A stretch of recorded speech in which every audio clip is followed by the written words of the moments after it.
Senator Collins and I are returning this committee to regular order, and I couldn't ask for two better members to help steer this committee through. So thank you for the work you're doing to get that done. I think we all realize we have a responsibility to get these funding bills done in a timely bipartisan way that really makes sure our country and our communities have the resources they need to keep people safe. It is no small task, and so I'm glad to have both of you partners in getting this done. And as I think this discussion today makes clear, keeping our families safe doesn't just mean having a strong military. Obviously, that's important, but it also means having a fair, functioning system of justice and safe communities. We can't keep our families safe from threats like drug trafficking that is bringing the deadly fentanyl in, or white supremacy and the uptick in hate crimes, without investing in effective law enforcement. And as we saw yesterday with the devastating shooting in Nashville, I think it's all too clear we have to do more to protect our kids and our families and our communities from gun violence, which will require us to, of course, do more to strengthen our laws, but it also requires the resources we need to carry out the laws we already have on the books and keep guns away from violent criminals. And you know, we have made some progress to support state red flag laws to protect survivors of domestic abuse. We have to do a lot better for women, and that includes in our Indigenous communities where so many violent crimes against women have gone unsolved. This is something I'm really focused on, making sure that this unacceptable injustice on tribal lands is met with strong work from our country now. And of course, we can't forget that we aren't protecting our families unless we're also supporting the Civil Rights Division in fighting against bigotry and discrimination. And we can't keep our democracy a democracy if we're not protecting Americans' most basic rights, the right to use your voice, the right to vote, and I also clearly mean the right for women in every corner of our country to get the health care and family planning services that they need. So these are really important challenges, and to meet them, we need strong investments in the critical work of this subcommittee. So we've got a lot of work ahead of that. So Attorney General Garland, thank you for being here. I do have a few questions. One of them on your budget was I was really glad to see an increase in the Office for Violence Against Women. I have long advocated for improvements in VAWA grants, including the special tribal criminal jurisdiction, so Indigenous women and children and survivors can seek justice in our courts. I also authored and got signed into law legislation to make sure survivors of sexual assault can get medical exams when they need to be able to seek justice. So I wanted to ask you today, can you walk me through what your proposed budget does for investments in these critical areas? Right, so for the Office of Violence Against Women, we're asking for $1 billion, which is a $300 million increase over the previous enacted appropriation. This includes what you just mentioned, $20 million in a new program for access to sexual assault nurse exams.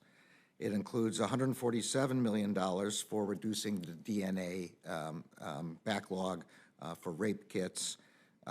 This includes both Violence Against Women Act and Office of Justice Programs funds. Collecting DNA, forensic research, training, testing, includes money for the Debbie Smith DNA backlog grant program. Then it includes $300 million, which is a $45 million increase in grants to combat violence against women, the so-called STOP Act. $100 million for sexual assault services, which is a $21.5 million increase. That's for rape centers and for non-governmental organizations that provide crisis intervention and victim assistance. There's a legal assistance program of $95 million, which is a $40 million increase for civil legal aid for domestic violence and sexual assault victims and survivors. Transitional housing for victims, $95 million, which is a $45 million increase.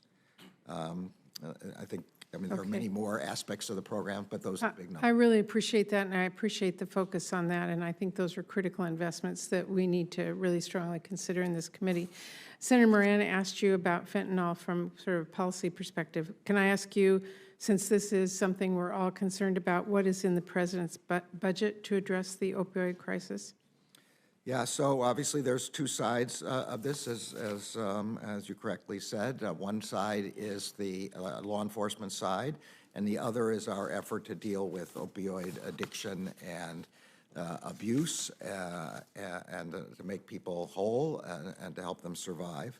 On the law enforcement side, we're asking for $10.4 billion, which is a $342.8 million increase for all of our law enforcement. So this includes DEA, both for its law enforcement agents and for diversion control, which has been a serious problem, obviously, with respect to the opioids.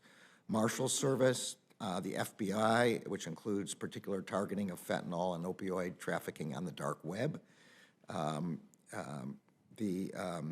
Our Office of our Organized Crime and Drug Enforcement Task Force, OCDF, $550.5 million for their strike forces.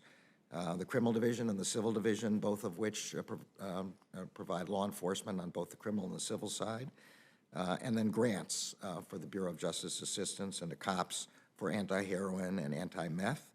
And for the healthcare and fraud and abuse control, so we have both the Appalachian Regional Opioid Task Force and the New England Regional Task Force, and we're asking for money for both of those.